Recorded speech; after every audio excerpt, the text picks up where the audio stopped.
Hi, my name is Tom Ollerton, and this is the Shiny New Object podcast. It's a podcast about marketing technology, and every week I interview an interesting, exciting, influential, or generally cool person that I know or have been introduced to. And this week is no different. We have Tracey Follows, who has 300 jobs, including futurist and founder of Futuremade Limited, CIO of Open Bricks, but also sits on the council of the Advertising Standards Authority. We were introduced via Rachel Faulkner, as a previous guest on the podcast, and I basically manhandled you into doing this podcast when we bumped into each other at CogX. You did, yeah. So for those listeners who don't know who you are and what you do, can you just give us a quick overview of what you do now, how you got there, and who you are? Okay. So now I work in the field of futures or strategic foresight, as academics are more prone to call it. It used to be called futurology and futurism and things like that. They're all horrific titles, but we can come back to that. I spent about 20-something years in advertising and marketing, client side, agency side, as an account handler, as a planner. I did all of that and finally managed to escape through starting to look at more long-term strategic stuff, basically, and then getting really interested in that, and then working out that actually that is a discipline called futures and you can do it as a full-time job. That was, I left JWT and I went to the University of Houston. I did the course there, and then started to get quite connected into the community of futurists. What was the course there? They do a few courses. There's a master's, and then there's a sort of 1 week residential course in strategic foresight. So you can do all of that, but then you keep connected to them, and then you find the Association of Professional Futurists, and then you find out there's another course, and then you go on lots of workshops, and then there's the World Future Society, and bit by bit you sort of get more. I don't know why I'm saying you. I mean I got more and more involved in what seems, when you're trying to break into it, quite an underground sort of community of practitioners and theorists and academics and whatever in futures, but actually you find that there's people all over the world doing really, really interesting work in this area. So what was the futures light bulb moment? So I had a look on your LinkedIn, you jumped around a bunch of different agencies and so on. Yeah, all right. I was quite impressed. And then, there was you were BT as well? I was, I ran all the marketing there. Clang. Anyway, so what was your moment where you were like, fucking hell, I can do this as a career? What was that? When I was in agency, I was starting to work with, I was working with Telefonica, and I was starting to work with what then became Telefonica Digital. I think it's all been folded back into Telefonica now. And started to do, the CEO there was saying, we need to know next quarter, what is the future of VoIP? Remember that? Or what is the future of video? Or and it was at the time where everyone was kind of, the iPhone had sort of not long been on the market. People were talking about OTT players, all of that, and again, it was one of those really unknown times when there was lots of new technologies, and for whatever reason, we were asked to start to think about what it meant for them more strategically. So I started to do that, and then when I went to JWT, I set up the department Planning Foresight, which was basically trends driven, but it was a bit more than that. We started to do quantitative research, and we built the austerity index and things like that. And again, it was just I'd realised by then, so that's what 2012 or something. I'd realised by then that that the pace of change, the acceleration of change, meant that you couldn't really think about executing on insight. You had to execute on foresight, because by the time you'd realised what the insight was about and you'd got a plan around it, and by the time you went to market or whatever, it was in the rear view mirror. So actually, much better to get ahead of things and think about foresight and not insight. I love that. I've never heard that before. Do you think brands still execute on insight? I think they do. But although if you look at, one of the reasons I suppose my business is doing not badly is because corporates are hiring in either people or competencies to do with foresight. So they're complementing their insight teams with foresight practitioners, or they are looking at their future investments through the lens of foresight. So I mean, you can go to the top 20, 30, 40 brands, companies here right now, and they'll all have a futures division or an innovation team that's looking at what's happening over the next sort of 5 to 10 years, or a proper foresight capability. And how do you see the relationship between foresight and innovation from a team perspective? Do you see foresight as people that predict what's going to happen next, and then the innovation team deliver on that, or should they all be all the one and the same? No, I don't think it should be one and the same, because I think foresight is... It's interesting you use that phrase about prediction, because one of the things about futures or foresight is that it really isn't about predicting the future. It is about discovering people's assumptions and trying to get them to acknowledge them and put them aside so that they can rethink and reappraise what is going on in reality right now and what will be happening. So actually what futures is about is alternatives. So there's a little model in futures which is a cone. It's called the cone of possibility. And This is not a film. It bloody should be. And there's the probable future, and then you pan out a bit further and there's all the possible futures, and then at the top, at the apex somewhere, there's a preferable future. And so most people, when they're talking about the future, like if you go to a conference, I don't know, the future of work or the future of AI, most people are saying the same sorts of shit.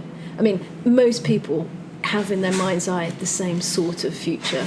And that's because the tropes, the narratives, the media, the commentary is all in quite a narrow area. And that's a probable future.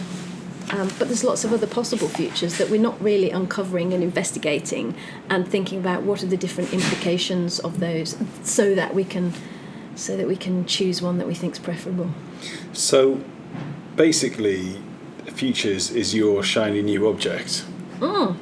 So we've kind of gone straight into this, which is brilliant. So tell me more about that. So I hadn't thought about that before. The media present a certain version of the future. So if you read Wired or whatever, you're going to get like a certain, as we discussed, as Amy Keane says, you get a very middle class version of the future where, like, yes, like there's no future that doesn't involve driving a Tesla or Tesla driving itself whilst being on various wearables and so on. Mm-hmm. So how do you find these alternatives? If I'm a brand and I want to work out what's going to happen in my business in the next 5 to 10 years time, how do you help brands understand what the alternative futures might be that the press aren't talking about? Yeah, I mean, so one of the things is getting the right group of people in the room. And that means, yes, you're having sort of, sorry, but I hate the phrase blue sky thinkers, but you know what I mean.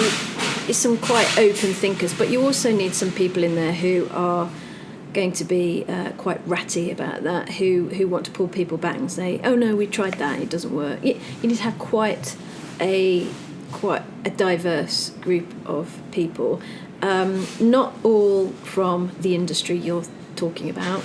So one of the interesting things is that people, have you ever noticed how when people imagine the future, they always imagine it in a way that, funnily enough, their sector or their industry is flourishing, or they themselves are really at the heart of this thing that's going on in the future.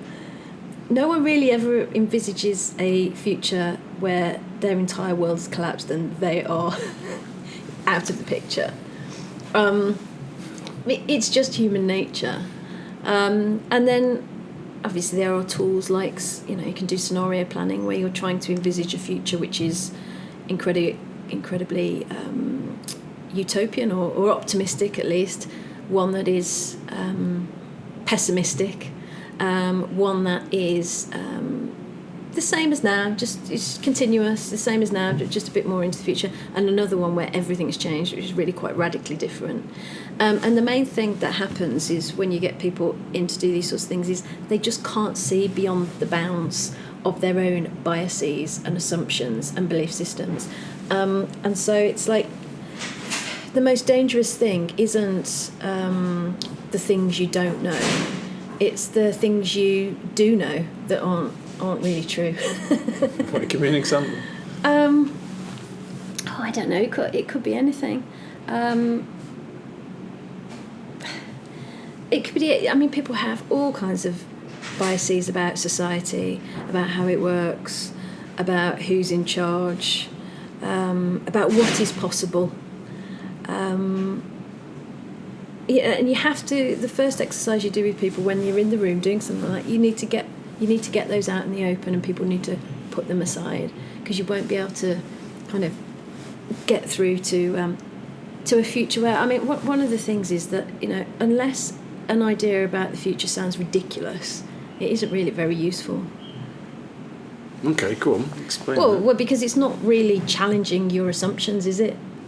If it's not ridiculous. People are really great at kind of sitting there feeling quite comfortable, having somebody come along and show them a few slides about what the next 10 years is going to be like, and actually it's not too dissimilar from where we are now, just a little bit better. I mean, I don't want to talk about Brexit, but Brexit was a prime and very topical example of not considering the alternatives.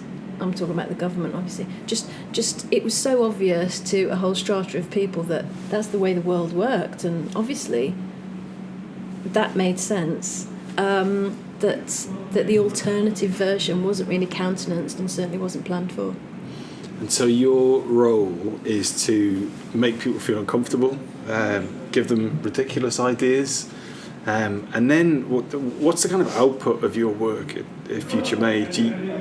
Do they tell me about what a typical brief might look like and where you would get to at the end? So I just did a big project for a very big, well-known global brand on the future of gender.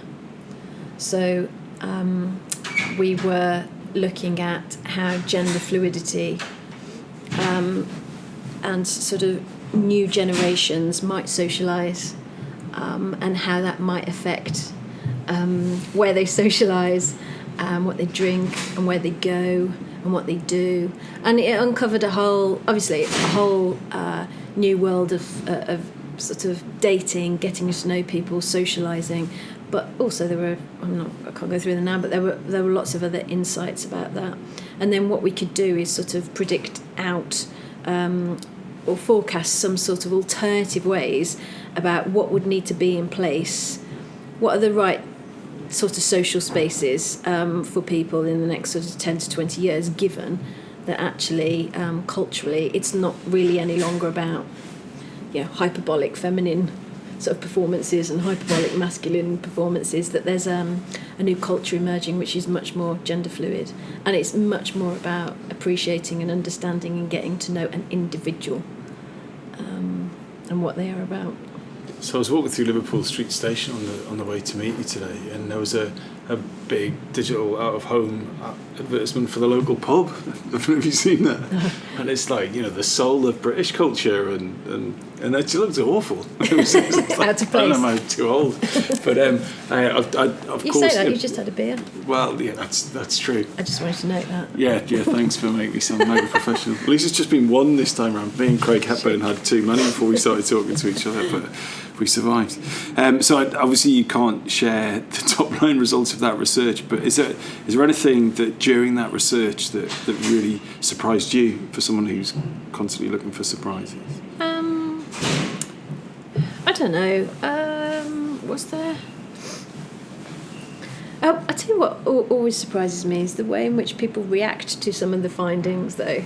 Because often people want you to come back and surprise them, but when you do, that's not what we expected. Right. Oh, right. I'm not talking about that particular project at all. I mean, what have I done? I've done stuff on the future of work, I've done stuff on the future of education, the future of gender, luxury.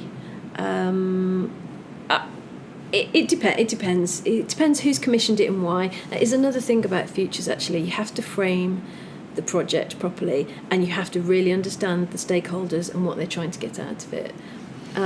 Many times people want to do a futures project because they want to own the sort of visualization of the future, but when you when you get a lot of people involved, it might not end up as a visualization of the future that you are that comfortable with, and you still have to take it through your company. So who hires you? Is it a CEO or marketing? Can be. Tends to be C-suite. Sometimes it's non-exec directors, interestingly, who want to challenge the board a bit. So everybody gets a little bit into their echo chambers, I suppose, or their groupthink, and sometimes we can come in for a different route, and it might be non-execs. It might be the innovation team, or as I said, there's a lot of futures teams within companies now. And are they competition for you? Not really. I think they're complementary, really, because they can't do everything themselves, and they have a lot of projects on the go, and we go out and do lots of ethnography or research or whatever, and they can't always get out of the office to do that, and they don't always have the networks to get the right sorts of respondents. And so can you, I don't know how much of this is not cool to ask, but what is the process? Obviously there's a briefing section, you're trying to work out, well, why are you employing me to reframe your vision of the future? And then how long does a project take? Is it? Oh, it can take 3 months or 6 months or 12 months, okay. Or it can be phased. I mean, a lot of it is working out what the issue or the framing is. So, for example, someone might have a traditional or a legacy category, for example, and they want to know, what is the future of the most motivating factor in that category. So, for example, it's not the future of beer necessarily. It might be the future of, belonging, or it might be the future of self-expression. Do you see what I mean? You're not looking to investigate that category. You're looking to investigate one or more of the cultural norms that sit around that category and impact that category. And is that how they come? Do they come to you? We want to understand the future of belonging, or do they start with beer? Yeah. And then you have to go, actually. Yeah. And then you sit back and you think, well, what are the issues, and why are you asking us this question? And I suppose it's the old advertising training, isn't it? Asking why. Why? How much budget have you got? And finally you'll get to the essence of the issue. But then I always say that the other thing about futures is that the first rule is you have to go back in history. You have to understand where some of these emergent changes are coming from, and they're always rooted quite far back into history, and particularly when it's with a brand, it's usually rooted back into the sort of, the beginning of the brand somewhere. Sorry to be a pain, but can you give me an example? Be specific about. I love that. To do futures, you have to go back in history. The rule of thumb actually is you have to go at least twice as far back as you want to go forward. Tell me more about that. Well, it is that. So if you were going to look, 10 years from now, you've got to go at least 20 years back to find out what was going on societally, economically, which makes sense when you think about the way in which there is always reaction to action. For all the trends, there's always a counter trend. So you're always looking at one of the things about futures is you're looking for impacts and how change influences other change.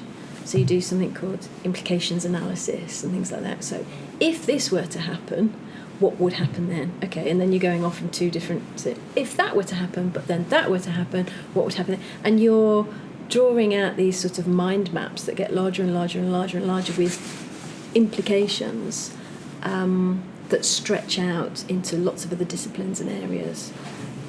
And tell me a bit about the accountability element of your trade. And I heard a while ago that there's futurology competitions that are based around politics, and I can't remember what it was, but you choose a third world nation, and then you have to do a 5-year prediction on what would happen politically, and then they would come back 5 years later and they do scenarios. So because I guess politics is a bit easier to measure, I guess, in terms of how long someone's going to stay as a dictatorship versus a... Yeah, I mean, I find it very hard to think about futures in terms of one particular genre or discipline or area. Like, the word futurologist comes from sort of technology futurist originally, and I think it's, how can you say that you're a technology futurist? Because one of the first rules of futuring is that it's about society, economics, the environment, technology and politics. And it's very, very hard to uncouple and divorce all of those, because that's the way we live. All of those are very important elements, and they all have a bearing on how the future unfolds. So I find it very, very hard to sort of go, oh, well, what's the, politics futures? Well, it isn't. It'll be, people futures seen through the lens of politics, maybe. So within those 5 kind of pillars of the... It's called STEEP. Steep. Yeah. I've got them in the wrong order. I've got which is the area that you're drawn to most? I suppose it's society. I've always been interested in the intersection between society and technology. I mean, right from when I went to university, that's sort of what I did. What did you do? I did philosophy. No, I did philosophy for about 4 minutes. I did philosophy, and then I stayed. But I was really interested in philosophy of science and ethics, actually. But and then I stayed on and did a master's in technical change and industrial strategy. And when I did my dissertation, it was around technology transfer through networks, and how could we take all the great innovation work that was being done in the public in the public sector and transfer it out into the private sector. So that was 1992-3. Right, because I remember when I was at school, this lad I was friends with called Alex Cassels, like we used to play in a band together, and he was like, oh, I was in the computer lab, yawn, and he was like, oh yeah, we had this one computer that you can speak to another computer, and I was just like there trying to play Sweet Child of Mine, going, what's interesting, who's laughing now? Okay, so it's the balance between those the kind of society and tech that interests you the most. So what's kind of floating your boat at the minute in that area? You mentioned you're on a blockchain panel tonight. Oh yeah, a room full of experts. I guess room full of crypto experts, and we're talking about blockchain in the property market. Yeah, through my my role in and around Open Bricks. So not everyone's going to heard of Open Bricks. Can you just give a bit of background on that business? Okay, so it's a blockchain solution to the property market, really. If you're a landlord or you rent or you're an estate agent, it's trying to connect much more directly all of those players in the market so that they can transact directly, if you like. So that's why it's on the blockchain. Right, to remove the 9 million forms involved. Because I'm a landlord. I do a bit of that. Yeah, so you get another sign here, please. So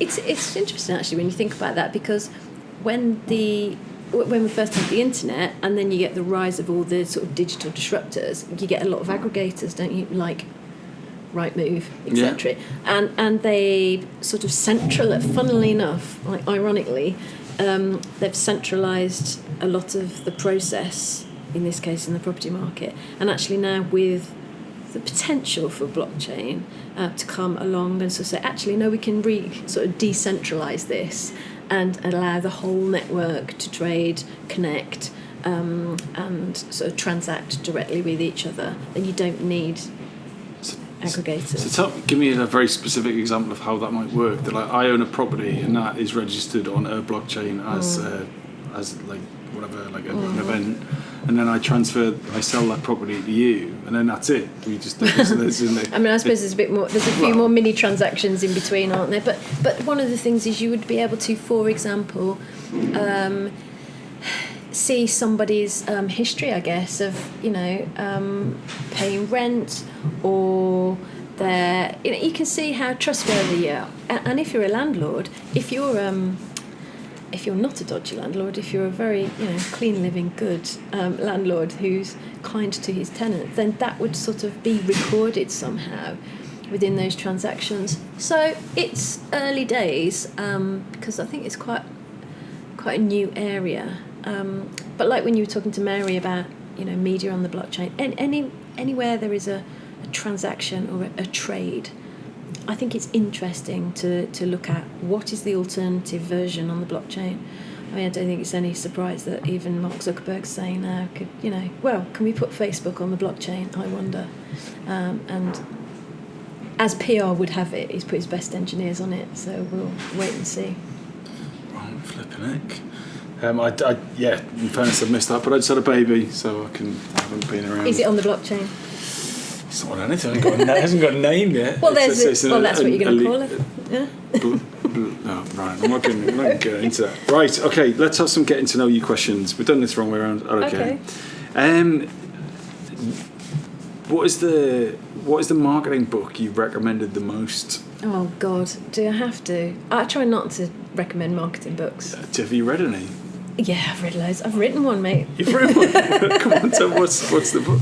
98% Pure Potato. Right, I've not read that. Tell me about 98% Pure Potato. Oh, okay. So it was John Griffith's idea, my co-author, and we went and found the first ever 10 planners at BNP and JWT who are all in their 70s, 80s now, and we found them and we interviewed them. First ever planners ever? Yeah, right. Ever. Okay. Yeah, so the first ones that Stephen King hired at JWT and the first ones that Stanley Pollitt hired at BNP, and how that all came about. And John Bartle wrote the foreword for the book, and we turned all of those stories into a history of account planning. And they were the first. Why the title?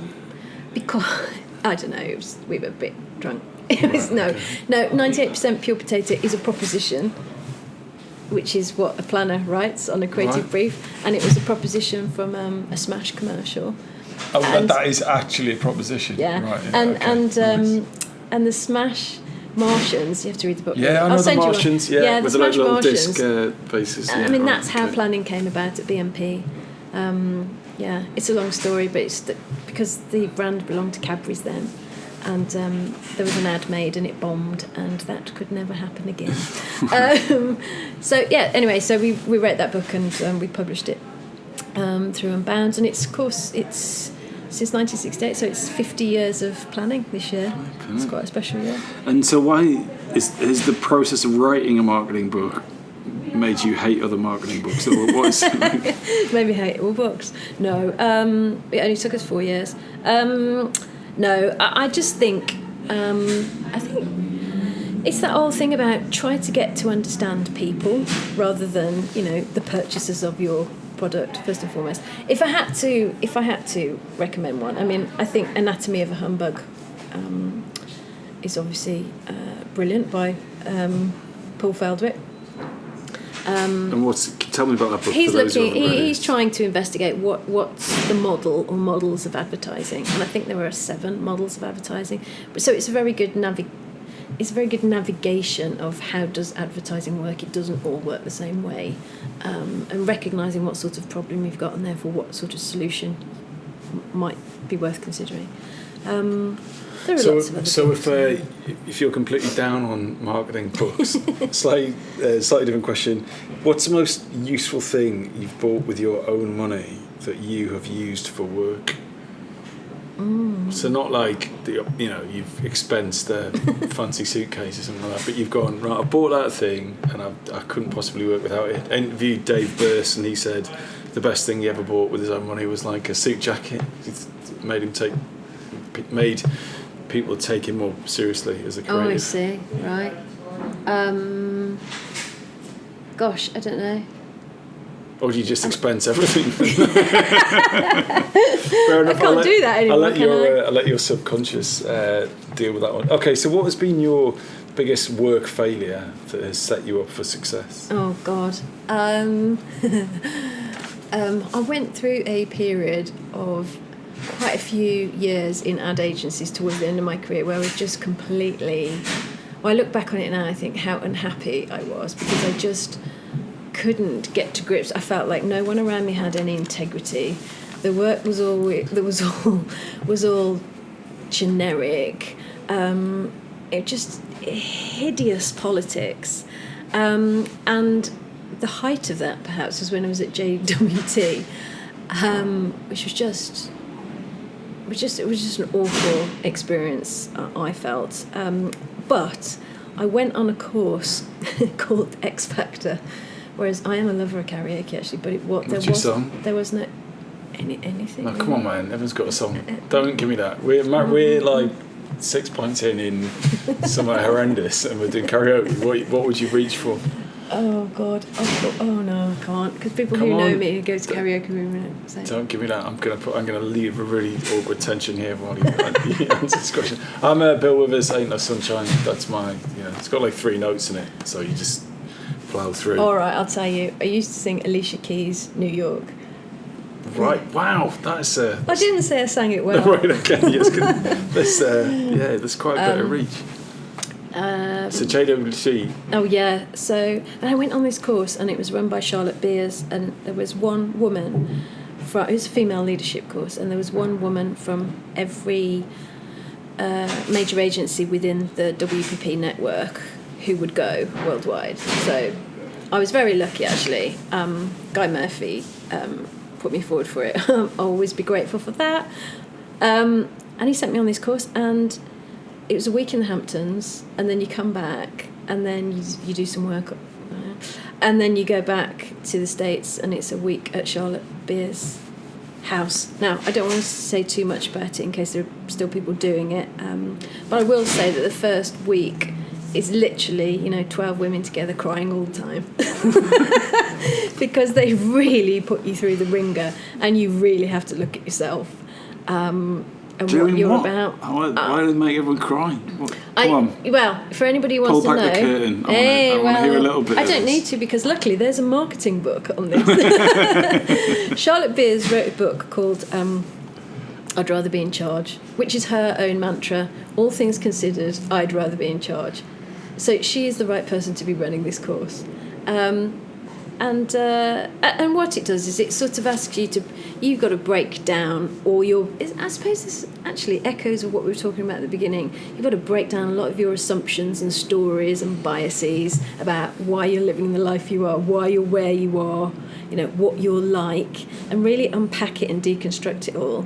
And that's why you then go away, I think, in the middle to sort of go, Christ, and then come back and you rebuild yourself. And during that process, it was reconfirmed to me that I was to do work with futures. I mean, it was so obvious, and you end up. I've just got visions of you blubbering in the corner, going, "I want to do futures." Right. No, it's not like that. I mean, it's people who've had. I mean, really, there's a lot of personal stuff that comes out. Lots of people talked about childhood stuff. Let me just say that, God, right? Really? I don't want to say any more than that. But then you rebuild yourself, and you rebuild yourself with a vision of what your key competency is. What is the thing that you do that no one else can do, that you do brilliantly, and that the world needs? And that's what it is, right? And then everybody around that table had something very different, but something very significant and specific to them. And I've seen everybody go off and do these amazing things. And every single year she did this course, that is what you'd see over the next sort of 2, 3, 4 years. Who is this Charlotte Beers person? Well, she's in her 80s now, and she was the first ever female chairman, I think, of an ad agency. She used to run Ogilvy. Right. Years ago. Right. She's very, and what shall I say, formidable. formidable. Cry, and then she tries her best. So slightly weird question. She said to me, you need to think about the fact that you're really innovative and you're working in a 150-year-old agency. Go away and be in the corner. Mm. So, interesting point you made is that what are you really, really good at that no one else is as good at as you, and the thing that you really enjoy, right? So I think that's great advice for anyone. But one of my questions is, what advice would you give to a smart, driven student who wants to get into digital marketing, advertising, and there may be a 21-year-old who's like, do you know what, I'm fucking amazing at X, I'm Y, sure Z. there is. But the majority of people at that age, no matter how smart or qualified or whatever, might think, well, I like a bit of everything, or I'm not particularly amazing at any one thing. Like, how would you take that brilliant question and apply it to someone who hasn't been around long enough in the professional world to be able to answer it?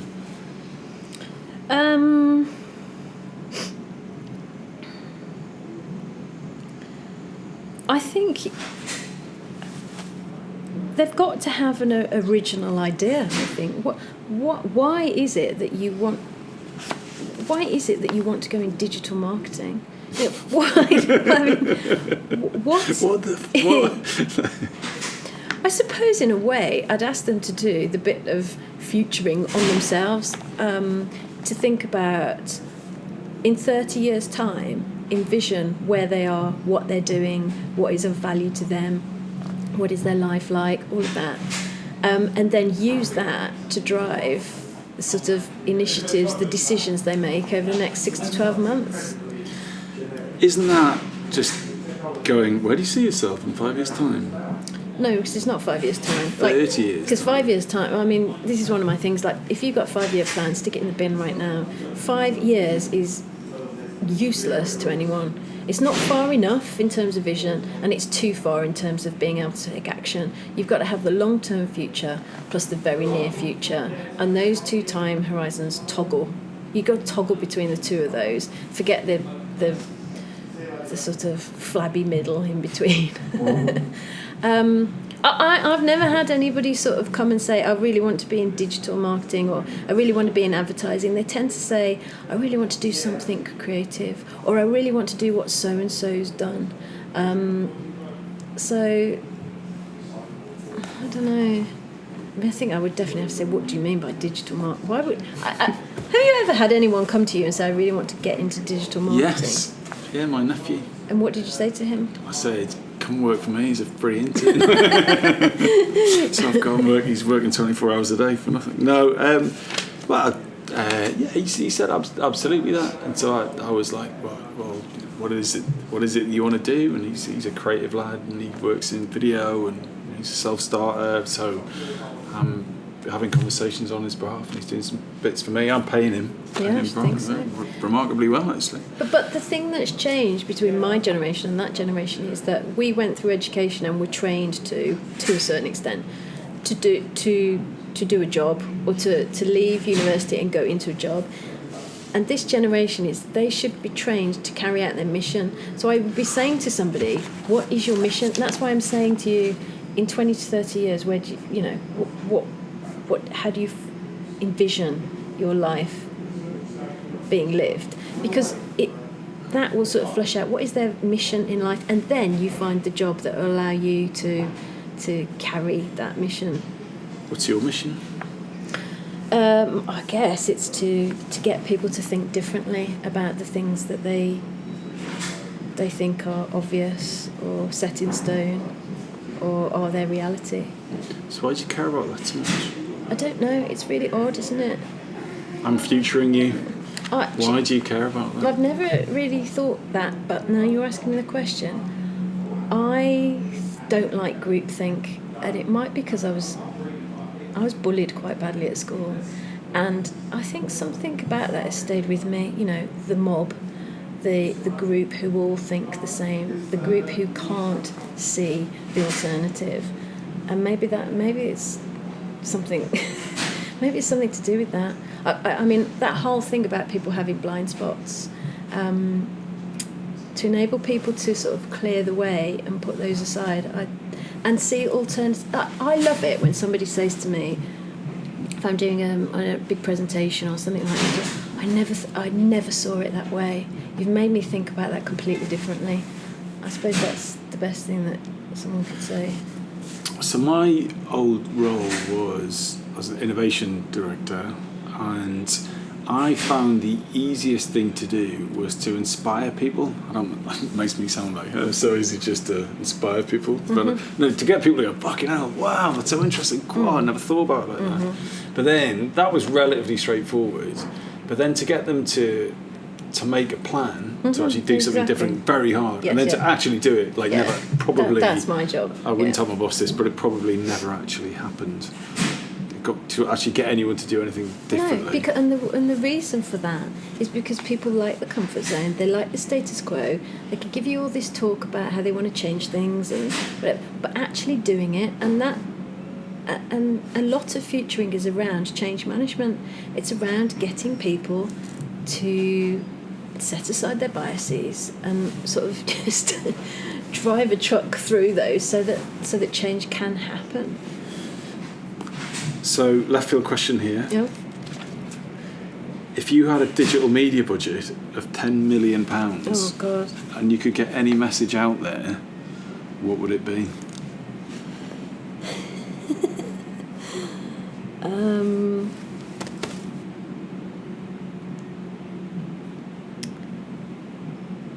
It would be that schools have to put futures on the school curriculum in the way that history is. So we are taught futures from an early age, just as we are taught history. Now, there's a guy who already does this called Dr. Peter Bishop, and he has a whole initiative called Teach the Future. But I really believe in it because I think it would help future generations plot their path to a more successful future. It would help them think in a different way. I mean, if you want to know a person, don't bother looking at their past behaviour. Understand what their aspiration is for the future. I mean, because you get what you focus on. It's all about intention. If you've got something in your mind's eye, even though you consciously aren't sort of following it, it is driving your decision-making process. Because there's an interesting theory that comes from the philosophy of crime and punishment. Mm-hmm. That, like, if I really don't like you, Mm-hmm. and I think you're horrible, and I kill you, I'm kind of done now. I've completed my my mission. Mm-hmm. But I don't dislike anyone else to the same level as you. It was actually pointless putting me in prison. Because the thing that I've done that's bad has kind of already happened. I'm not a danger to anyone else. It's just because you wronged me for whatever reason. That's kind of it. And that very interestingly related to your point that actually it's not what someone's done because they were doing that for a reason then, and actually where they're focusing on next is super interesting. I think the future is the best decision-making tool we've got. Like, if you go and do, I don't know, if you, I'm a big fan of Tony Robbins. I know lots of people aren't. Did you watch the Netflix thing? Yeah. What did you think of it? I thought it was bloody brilliant. I thought, because I'm not your guru. Yeah. I mean, yeah, because, I mean, obviously he's selling himself, he's repackaged what he does in a way that you can now buy it for yourself and turn yourself into a mini Tony Robbins. I can see how that's the next stage, but it doesn't really matter to me. All of that is just the packaging around it. The thing that matters are the key tenets of how to live your life, which I think he's absolutely spot on about. When he talks about you get what you focus on, like if you are driving a car and you're about to crash and there's just one tree in that field, like you're looking at the tree thinking, I mustn't hit the tree, I'm at a bang, you hit the tree because you're focused on the tree. And that is the way people live their lives. I think the weirdest thing about that documentary was the little dance that he does before he goes on stage. It's like, he'd probably hate that anyone took that away, but a little kind of swishes to the left, swishes to the right, and out he goes. Oh, he's ridiculous, but at the same time, I know people who've done that, and it's absolutely, utterly, radically transformed their lives. And he does like 7 hours. He goes in front of 3,000 people. If I did 7 hours in front of 3,000 people, I don't think there'd be that many people left. Yeah, but he's a machine, isn't he? He's got an interesting backstory. Anyway, I don't know him. But interesting that he's an interesting character for you. Right, okay, so next getting to know you question. When you feel overwhelmed or unfocused, how do you get yourself back on track?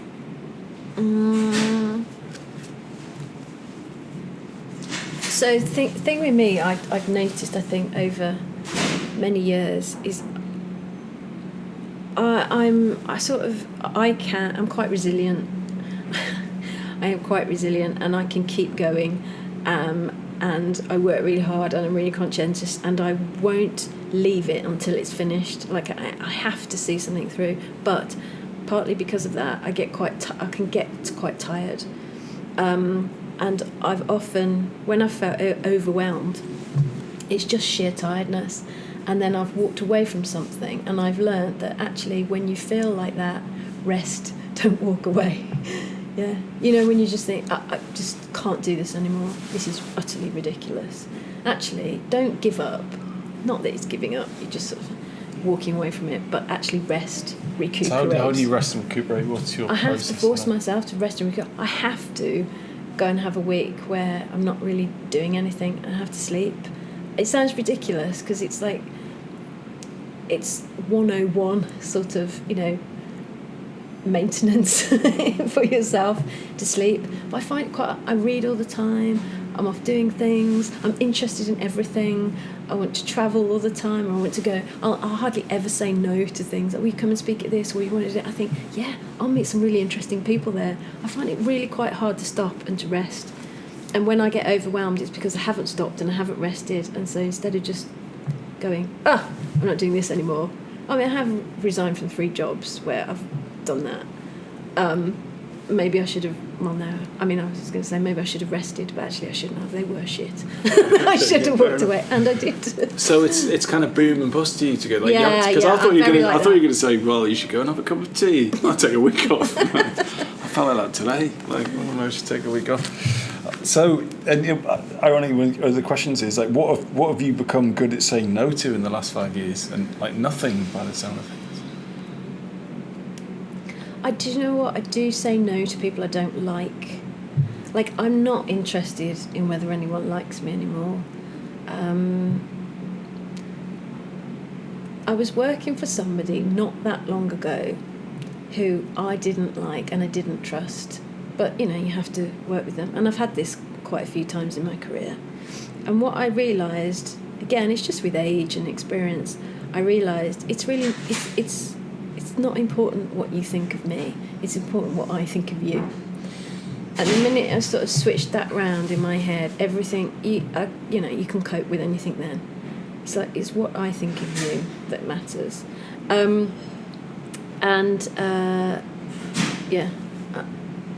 think I've just said no to people who I don't like anymore.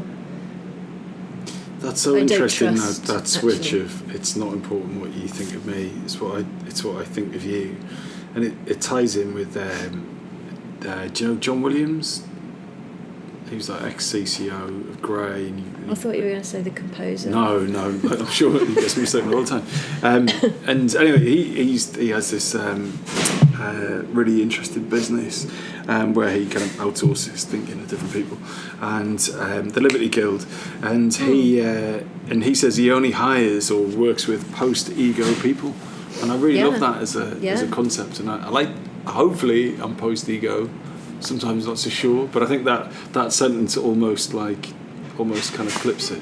Like an egoist, what you think of me, but actually the other way around. If you're just thinking about what I think of you, then you're beyond that. I mean, I think. This person was doing some terrible things behind my back. Taking my work, I've had this all my life, repackaging my ideas and my work and passing them off and things like that. And I won a massive pitch, and it instead of sort of saying, well done to me, it was a well done team. I don't know who that team was, but anyway. And then behind the scenes gave me a voucher for something at Liberty's. Like wouldn't celebrate it in the company. Did something a bit more surreptitiously behind the scenes because knew that I should be rewarded, but didn't want to acknowledge that publicly. So I took that money and I went to Liberty and I found this it's like a Vesta box, and it had a Vesta box, when they're one of the old silver boxes they used to keep the matches in. Oh, okay, yeah. And it had been turned into a pendant, and on it was engraved, "It doesn't matter what they think of me, it's what I think of them." And I thought, that's what I'm spending that money on. That's for you, mate. What a brilliant story. Wow, man, literally everything you say is a really quotable line. Whenever I write these things up and put them on LinkedIn or the blog, I always try and find one really interesting line that someone has said, and literally everything you said is some kind of tweetable, quotable thing. And just to wrap this up, I'm just going to go through some of those. And I think the first thing that you said that really struck me, which is obviously old news to you, is the brand should execute on foresight, not insight, because if you act on an insight, it's kind of retrospective anyway, and by the time you acted on it, it's probably not so insightful anymore. You talked about the cone of possibilities. Just like, that's going to stay with me. And you talked about how the media present us a bit, just one version of the future, and it's easy to get seduced by that. And the practice of futuring helps people understand different alternatives of the future. And you do that by gathering a diverse group of people and getting some challenging people in the room. And one thing I really loved was, and I do this all the time, and I felt like such an idiot when he said it, but like, no one predicts the future when that they're not in it, or no one predicts, our industry is not completely thriving. And next quote was, the most dangerous things aren't the things that you don't know, but the things that you do know, and your misconceptions that aren't true. That aren't indeed true. And the idea that unless an idea about the future is ridiculous, it's not really useful. If it's just a kind of slight tweak on the future, then it's not going to change anything. And when you're working with companies, you need to understand why they're doing the featuring exercise, and to really do featuring well, you have to go back in history. And you have to go twice as far back as you want to go forward. Quote, brilliant. And the first role of featuring, that you have to look at societal, economics, environment, tech, and politics. And it was interesting to do a little kind of cul-de-sac into open bricks and how you're working with a business that uses blockchain technology to change the way that the property market works. You banged out a marketing book called 98% Pure Potato, which is just fantastic. And how that you're passionate about understanding people, not the purchasers of a product. And then it got quite emotional. Got this teary story of working with Sean. Well, there was lots of tears in the story. You weren't crying, but the idea that if there's an opportunity to be in charge, you'll take it. That's not me. That's Charlotte. Yeah, that's Charlotte's point. So as you quoting someone else's quote, apologies. And then how young people should do featuring on themselves, and you take that even further by saying that you actually think that featuring should be on the curriculum in the same way that history is taught, and that is a very exciting idea. But if you are doing your self-featuring, if you've got a 5-year plan, whack it in the bin, because you should have a short-term strategy for dealing with the change that's predictable and right ahead of you, but also have a long-term vision. And that was also really great advice for young people trying to get into the industry, if indeed they are trying to get into the industry. So that young people should be trained, probably in school as part of featuring degrees or A-levels, that they should be trained to carry out their mission. And I think that's beautiful.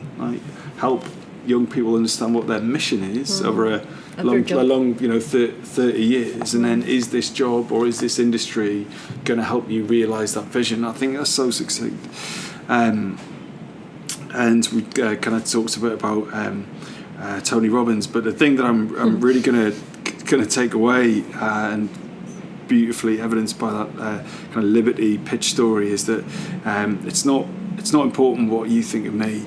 It's what I think of you. And I think you're brilliant. I think you've been an excellent podcast guest. Well, thank you for asking me. Thanks so much for coming down. And make me feel a bit stupid about a lot of the things that I think. But I've learned a lot from that. So if people want to stay in touch with you, reach out, how would they do that? They can email me, Tracey@futuremade.group, or they can look at the Futuremade Consulting website, or I'm Tracey Futures on Twitter. Amazing. Thank you very much. Thank you.